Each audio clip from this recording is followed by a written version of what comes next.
귀한 찬양 감사합니다. 정말 세상이 떠날 때까지 우리에게 사랑하는 것이 제일 귀한 과제인 줄 믿습니다.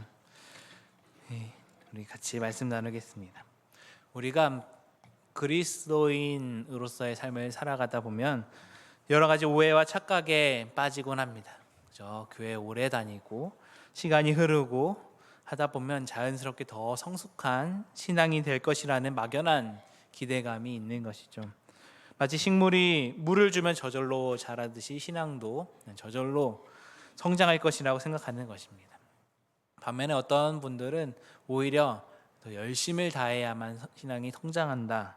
내가 무언가를 끊임없이 행하고 특정한 의무와 규율을 지키면서 종교적인 열심을 다해야만 비로소 하나님께 인정받고 구원받을 수 있다고 생각하는 것, 마치 율법의 굴레에 다시 갇히는 듯한 그런 답답한 삶을 살아가기도 합니다.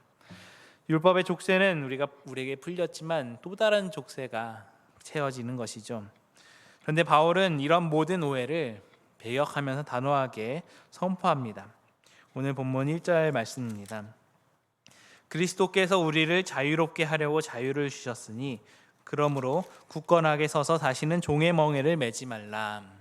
아멘. 네.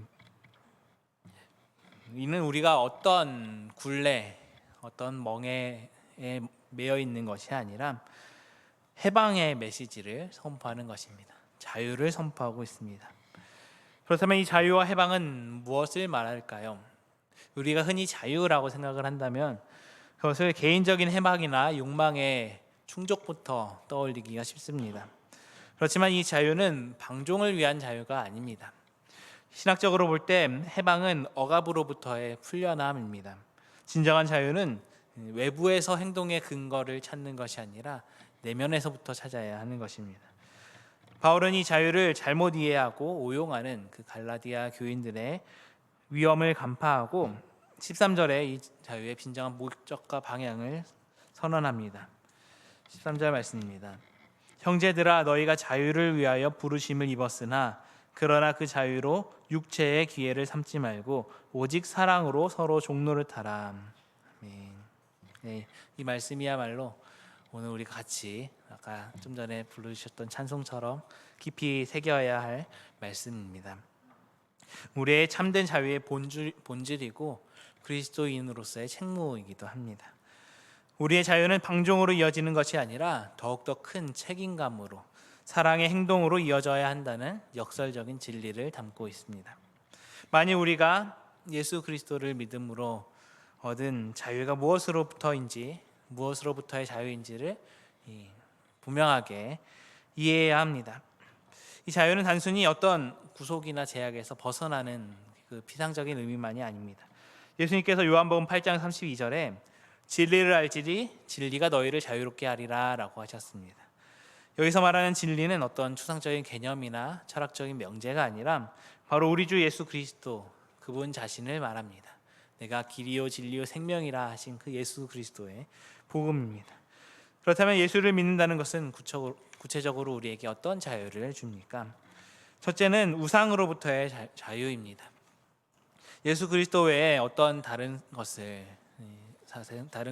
의미를 두고 삶의 중심에 두고 의지하면서 예배하는 것은 있을 수 없습니다.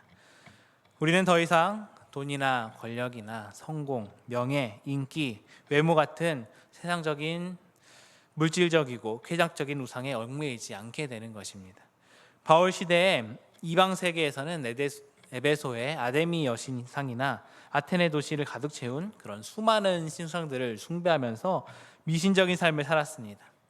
바울은 이런 헬라인들에게 헬라 문화권의 우상들의 허망함을 폭로하면서 오직 한 분 하나님만을 경배하라고 촉구하고 있습니다.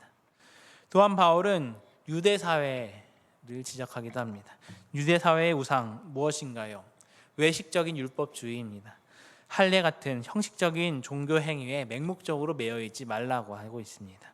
거기서부터서 참된 자유를 발견해야 한다라고 강조하고 있습니다. 이들은 겉으로는 하나님을 믿는다고 하지만 실제로는 자신들의 의로운 행위를 우상 삼아서 그것을 하나님보다 더 우선시했습니다. 더 의지했습니다. 율법을 지킴으로써 의롭다함을 얻으려 했고 그것이 그들에게 오히려 무거운 짐이 되었습니다. 하나님께서 말씀하시지 않은 세부적인 규칙 사항까지 일일이 다 지키기가 너무나 힘든 것이죠. 할례나 안식일 중수, 음식 규정 등 수많은 규범들이 그들 스스로를 얽매이는 멍해가 되었습니다. 종살이의 상태로 만들어 버렸습니다. 그래서 바울은 사도행전 23장에서 이런 외식적인 신앙인들을 향해서 회칠한 담이여라고 준엄하게 책망했습니다. 겉으로는 거룩해 보이지만 속은 썩어 있는 형식만 남은 신앙의 실체를 꾸짖은 것입니다. 진정으로 예수 그리스도를 우리의 구주와 주님으로 영접하고 믿는다면 더 이상 우리는 삶의 주인이 하나님 아닌 다른 그 어떤 것으로도 될 수 없음을 진심으로 고백하며 우리의 삶의 모든 영역에서 우상을 제거하고 오직 하나님만을 경배하는 것이 참된 자유의 시작입니다. 두 번째는 죄로부터의 자유입니다. 예수님을 믿는 자들에게는 더 이상 죄의 권세 아래 있지 않습니다. 이것은 우리가 다시는 죄를 짓지 않는 완전한 존재가 된다라는 의미가 아니라 죄가 더 이상 우리를 지배하고 속박하여서 벗어날 수 없게 만드는 멍해가 되지 않는다라는 의미입니다. 우리는 죄의 유혹에 물론 넘어질 때도 있습니다. 연약함으로 인해서 죄를 또 지을 수가 있습니다. 그러나 예수 그리스도의 십자가 대속과 부활의 능력으로 인해서 우리는 그 죄의 권세와 사슬에서 영원히 해방되었습니다. 로마서 6장 6절 말씀에 우리가 알거니와 우리의 옛사람이 예수와 함께 십자가에 못 박힌 것은 죄의 몸이 멸하여 다시는 우리가 죄에게 종노릇하지 아니하려 함이니라고 말씀하였습니다. 이제 우리는 죄를 짓지 않을 수 있는 능력이 성령 안에서 부어진 것입니다. 그리고 죄에 대해서 단호히 아니요라고 거절할 수 있는 자유를 얻었습니다. 그것이 바로 죄로부터의 해방입니다. 사망에 이르는 죄의 결과를 뒤엎는 진정한 자유입니다. 세 번째 자유는 죽음과 또 지옥으로부터의 자유입니다. 예수님을 믿음으로써 우리는 구원을 얻고 영원한 생명, 곧 하나님 나라를 유업으로 받았습니다. 고린도전서 15장 55절에 사망아 너의 이기는 것이 어디 있느냐, 사망아 내가 쏘는 것이 어디 있느냐라고 외칩니다.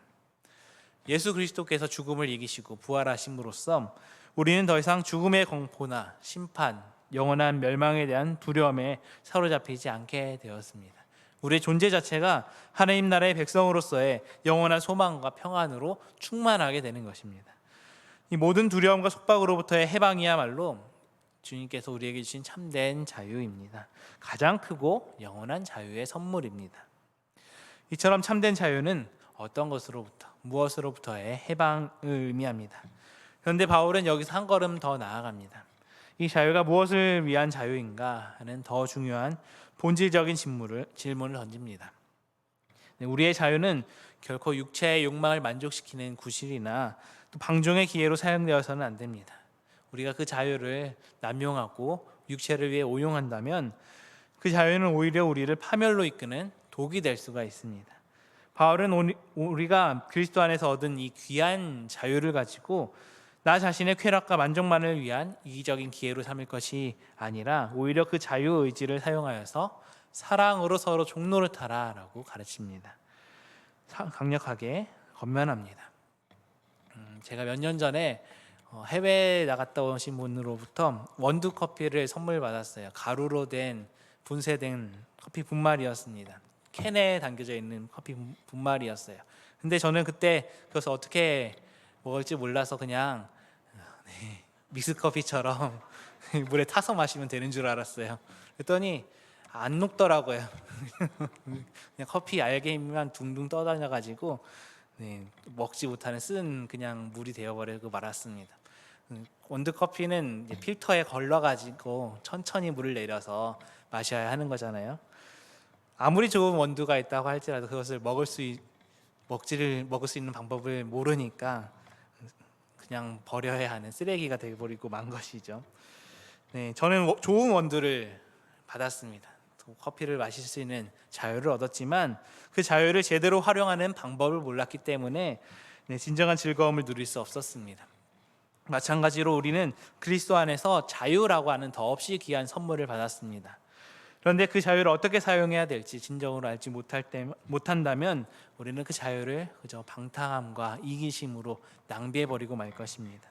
그래서 결국에는 아무런 의미 없는 자유가 될 수밖에 없을 것입니다. 참된 자유는 진리를 바르게 아는 것입니다. 그리고 그 배운 진리를 삶 속에서 올바로 적용하면서 서로 사랑으로 종노릇하는 것에 있습니다. 이해한 대로 제대로 사용하는 데에서 그 자유가 나옵니다. 그리고 그 진리의 핵심은 바로 사랑입니다. 사도 바울은 모든 율법이 내 이웃을 내 몸과 같이 사랑하라 라는 한 말씀 속에 다 들어있다고 선포하고 있습니다. 그리하여 사랑이야말로 진정한 자유의 궁극적인 목적임을 밝히고 있습니다. 바울은 갈라디아서 5장 16절부터 18절까지 말씀 보겠습니다.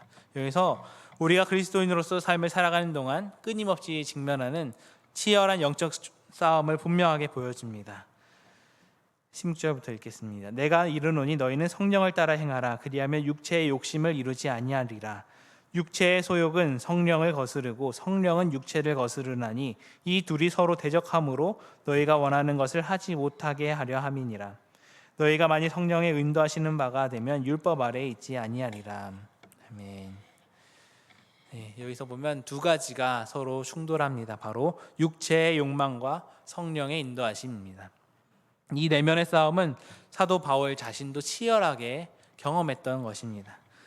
로마서 7장 말씀에 내 속사람으로는 하나님의 법을 즐거워하되 내 지체 속에서 다른 한 법이 내 마음의 법과 싸워 내 지체 속에 있는 죄의 법 아래로 나를 사로잡아 오는 것을 보는도다. 오라 나는 공고한 사람이로다. 이 사망의 몸에서 누가 나를 건져내라 라고 솔직하게 고백합니다. 바울 사도도 이 육체의 소욕과 끊임없이 싸웠습니다. 그것과 싸우기가 참으로 힘들다라는 고백을 한 것입니다. 이 육체의 소욕은 성령을 거스릅니다. 또 성령의 소욕은 육체를 거스릅니다. 그렇기 때문에 이 두 가지가 서로 대적함으로 인해서 우리가 원하는 것을 온전하게 하지 못하게 합니다. 우리 안에 숨어있는 가장 강력하고 은밀한 우상은 내가 하나님의 뜻과 상관없이 오직 나의 만족만을 위해서 맹목적으로 추구하는 욕망, 즉 탐심입니다. 이 탐심이 우리를 죄로 이끌고 참된 자유를 누리지 못하게 방해하는 주범입니다. 바울은 이어서 육체의 일들을 구체적으로 열거하면서 그 심각성 그리고 파괴적인 결과를 경고하고 있습니다. 19절부터 21절까지 말씀입니다. 육체의 일은 분명하니 곧 음행과 더러운 것과 호색과 우상 숭배와 주술과 원수 맺는 것과 분쟁과 시기와 분냄과 당짓는 것과 분열함과 이단과 투기와 술 취함과 방탕함과 또 그와 같은 것들이라. 전에 너희에게 경계한 것 같이 경계하노니 이런 일을 하는 자들은 하나님의 나라를 유업으로 받지 못할 것이요. 아멘. 여기서 음행과 더러움과 방탕, 이것은 성적인 죄를 말합니다.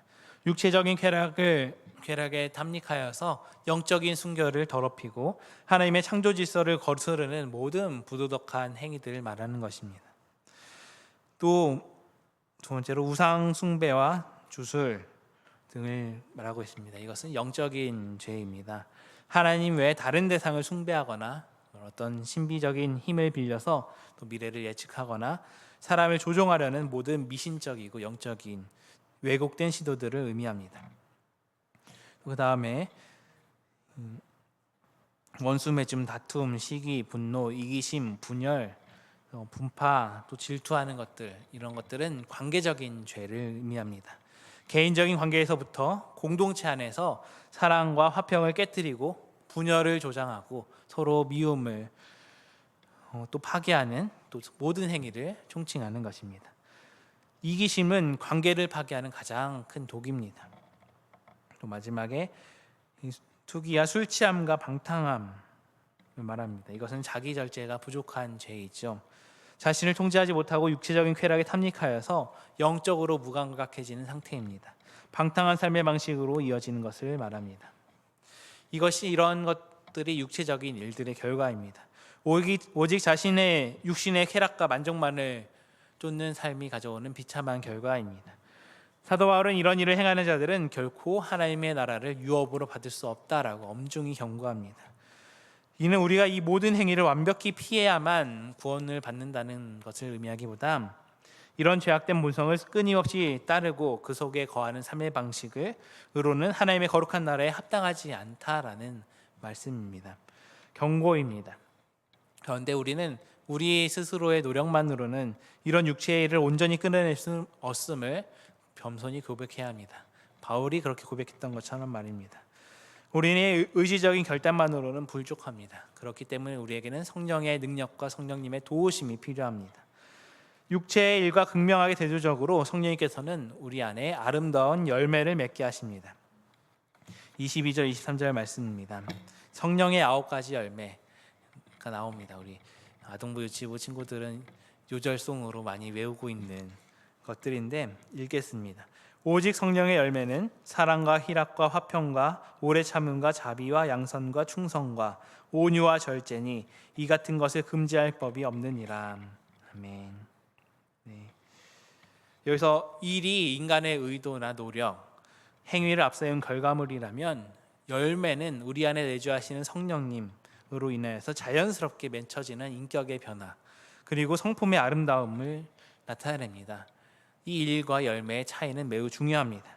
노력해서 만들어내는 것과 성령으로 인하여서 맺히는 것의 차이입니다.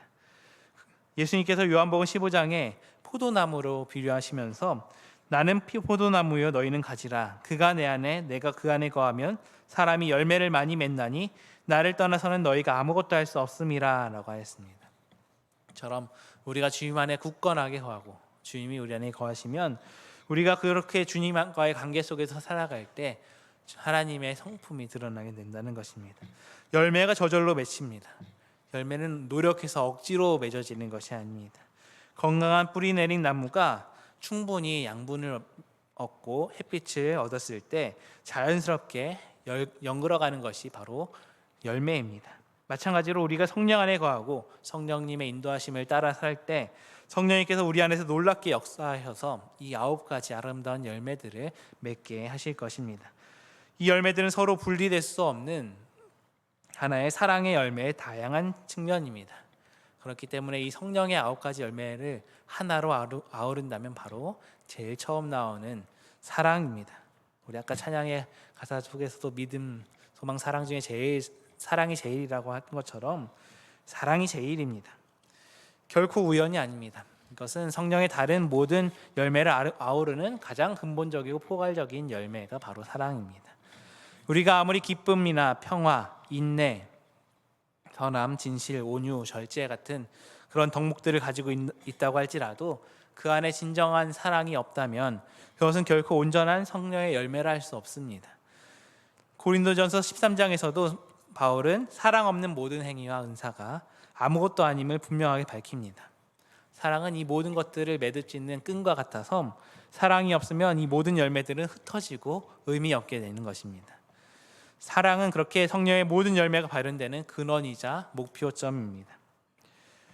5장 14절 말씀은 이 사랑의 중요성을 다시 한번 강조합니다. 온 율법은 내 이웃 사랑하기를 내 자신같이 하라 하신 한 말씀에서 이루어졌나니. 네, 이것은 구약 레위기 19장 18절에서부터 핵심적인 계명이었습니다. 예수님께서 마태복음 22장 39절에서 가장 큰 계명 중에 하나라고 강조하셨던 것이 바로 그 이웃 사랑입니다. 이웃 사랑은 율법의 진정한 완성입니다. 성령의 인도함을 받는 삶의 가장 확실한 증거입니다. 이렇게 사랑은 율법의 형식적인 요구를 넘어서는 차원 높은 의의 길입니다. 사랑하는 자는 율법을 완성하는 것입니다. 그렇다면 우리가 이웃을 누구라고 정의를 해야 합니까? 일반적으로 우리는 이웃을 단순히 지리적으로 가까운 곳에 사는 사람들이나 우리에게 호의적인 사람을 의미한다고 생각하기 쉽습니다. 그렇지만 성경은 이웃을 훨씬 더 넓은 개념으로 제시해 주고 있습니다. 자신과 경쟁 관계에 있거나 심지어 원수, 적대적인 관계에 있는 사람까지도 다 포함하는 것이 바로 이웃입니다. 원수를 사랑하고 핍박하는 자를 위해 기도하라고 우리 주님께서 말씀하셨습니다. 우리가 편협한 시야를 넘어서 우리 주변의 모든 사람을 그리스도의 사랑으로 품으려 할 때 비로소 성령의 참된 안식을 얻게 되는 것입니다. 내 안에 사랑이 넘쳐나면 그 사랑이 다른 사람들을 사랑스러운 존재로 바라보게 합니다. 아무리 관계가 어렵고 불편하더라도, 아무리 적대적인 관계라고 할지라도 진정한 사랑이 있다면 그들을 이해하고 용납할 수 있게 되는 것입니다. 심지어 우리를 힘들게 하고 상처 주는 자를 위해서도 기도할 수 있는 힘과 용기를 주어 줍니다. 이런 사랑의 종노릇은 결코 어떤 굴욕적인 것이 아닙니다. 수치스러운 것이 아닙니다. 가장 자유롭고 존귀한 행동입니다. 주체적인 것입니다. 이것은 자기에게 주어진 자유를 기꺼이 포기하고 사랑으로 다른 사람을 섬길 수 있는가 하는 문제입니다.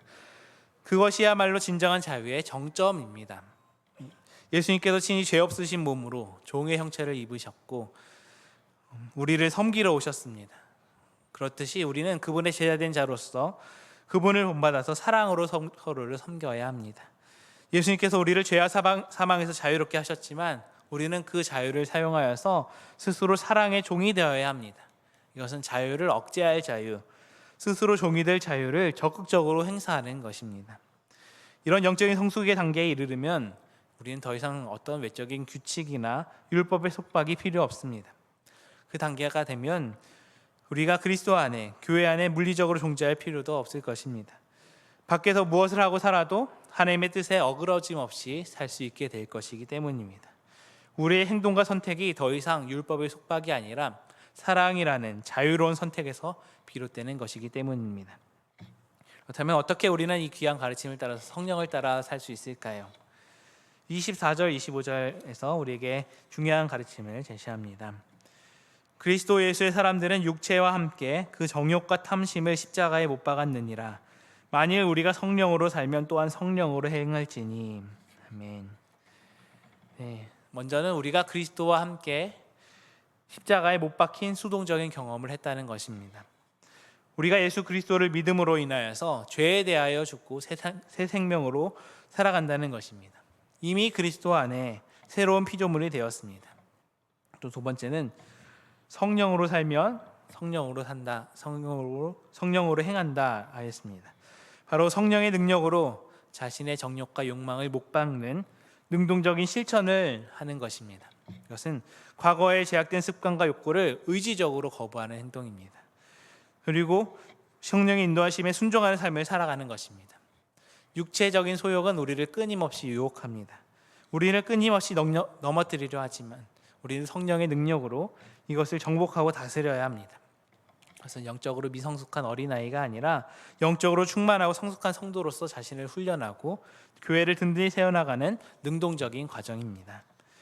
또 성령을 따라 행한다는 것은 어떤 순간적인 충동적인 감정의 동요만을 의미하지 않습니다. 그것은 우리의 삶이 이 성령의 인도하심에 따라서 우리가 의도하지 않아도 자연스럽게 사랑의 열매를 맺는 단계에 이르도록 끊임없이 훈련하는 것을 포함합니다. 훈련은 모르는 것을 배우는 교육과는 다릅니다. 훈련은 몸이 저절로 이렇게 움직이도록 익히는 것입니다. 복잡하게 생각하지 않아도 몸이 자연스럽게 반응하는 것처럼 우리 삶이 성령의 인도하심에 따라서 자연스럽게 반응하도록 하는 것이 바로 훈련입니다. 이런 훈련은 이런 개인적인 경건생활, 기도와 말씀생활 뿐만이 아니라 공동체 안에서, 교회 안에서 이루어집니다. 우리는 교회 안에서 다양한 지체들과 함께 부딪힙니다. 때로는 갈등도 겪고 하지요. 그럼에도 불구하고 서로 사랑하고 서로 참고 서로 용납하고 서로 섬기는 법을 배우면서 훈련해 가야 합니다. 바로 성령의 인도를 따르는 삶을 훈련하는 것이 바로 교회 공동체입니다. 이 과정 속에서 우리는 자신의 이기심과 편견을 깨뜨리고 진정한 사랑을 하는 법을 체득하게 됩니다. 교회는 우리가 성령의 열매를 맺는 훈련장인 것입니다. 세상이 변해도 또 세상 속에서 교회의 필요성이 의심받는다 할지라도 우리는 교회가 여전히 하나님의 넘치는 위로와 풍성한 교제를 경험하는 곳임을 믿어야 합니다.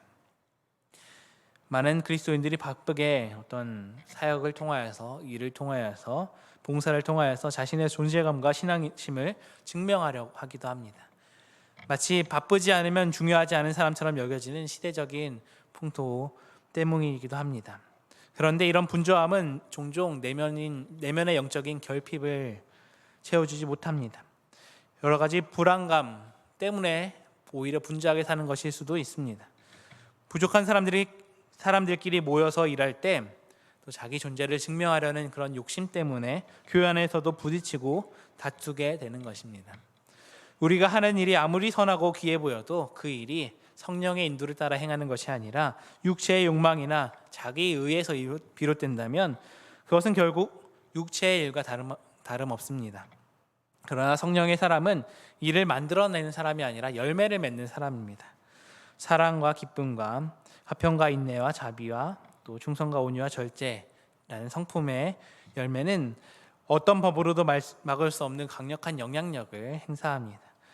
진정으로 중요한 것은 우리 바쁜 일상 속에서도 얼마나 우리가 성령의 열매를, 특히 사랑이 우리 안에 넘치고 있는지를 날마다 정직하게 확인하는 것입니다. 우리가 육체의 그 연약한 눈으로 바라보면 마음에 들지 않은 부분이 수도 없이 있을 수 있습니다. 가장 가까운 가족들조차도 나의 기준에 미치지 못할 때가 많은데, 나와 다른 배경과 성격을 가진 다른 이들을 어떻게 우리의 마음에 쏙 들어갈 수 있겠습니까? 그러나 내 안에 사랑이 넘친다면 그 사랑이 상대방을 사랑스러운 존재로 바라보게 하는 것입니다. 우리 스스로와 우리 교회를 다시 한번 돌아보고 오직 사랑으로 성령의 일을 행하면서 성령으로 살아갈 수 있는 우리 모두가 될 수 있기를 소망합니다. 마지막으로 바울은 갈라디아서 말씀을 통하여서 그리스도 안에서 우리에게 주어진 참된 자유가 결코 방종을 위한 면허가 아니라 사랑으로 서로 종노릇하기 위한 것임을 분명하게 깨달았습니다. 육체의 욕망과 성령의 인도하심 사이에서 우리는 끊임없이 영적인 싸움을 싸워 나가야 할 것입니다. 바울도 그랬는데요. 그렇지만 우리가 오직 성령을 따라 행함으로써 육체의 일을 이기고 아름다운 성령의 열매들을 충분히 맺을 수 있기 바랍니다. 사랑은 모든 율법의 완성이고 성령의 가장 핵심적이고 근본적인 열매입니다. 이 사랑을 통하여서 우리 자신을 우리 주 예수 그리스도께 온전히 드리고 나아가 우리의 이웃과 우리 공동체, 세상의 모든 영혼들을 섬김으로써 진정한 자유와 풍성한 생명을 경험하게 될 것입니다. 우리가 성령으로 충만할 때 우리의 삶의 본질이 놀라운 사랑의 열매들로, 성령의 열매들로 자연스럽게 드러나게 될 것입니다. 그런 삶을 통하여서 하나님의 사랑과 영광이 세상에 비춰지는 복된 삶을 살아내는 저 여러분들 되시기 바랍니다. 우리 함께 기도하시겠습니다. 사랑의 주님, 오늘 말씀을 통하여서 저희에게 참된 자유의 의미와 자유가 지향해야 할 방향을 분명하게 깨닫게 하시며 감사드립니다. 저희가 예수 그리스도 안에서 얻은 이 헤아릴 수 없는 귀한 자유를 결코 육체의 욕망을 위한 방종의 기회로 삼지 않게 하여 주시고 오직 주님의 사랑 안에서 서로를 섬기는 거룩한 종노릇으로 사용하여 주시옵소서. 저희 안에 내주하시는 성령님을 따라 행하면서 육체의 모든 죄악된 일을 담대히 거부하게 하시고 주님께서 저희에게 원하시는 사랑과 희락과 화평과 오래 참음과 자비와 양성과 충성과 온유와 절제라는 아름다운 성령의 9가지 열매를 저희 삶에 풍성하게 맺게 하여 주시옵소서. 저희 마음 가운데 주님의 사랑으로 가득 부어주셔서 이웃들을 주님의 사랑의 눈으로 바라보고 이해하며 진정으로 섬길 수 있는 참된 자유인으로서 살아가게 하여 주시옵소서. 그러한 우리의 삶을 통하여서 하나님의 영광이 드러나게 하여 주시고 이 땅 가운데 주님의 사랑과 평화가 충만하게 하여 주시옵소서. 이 모든 말씀 저희를 죄와 사망에서 구원하여 주신 예수 그리스도의 이름으로 기도드립니다. 네. 찬송가 217장 함께 찬양하시겠습니다.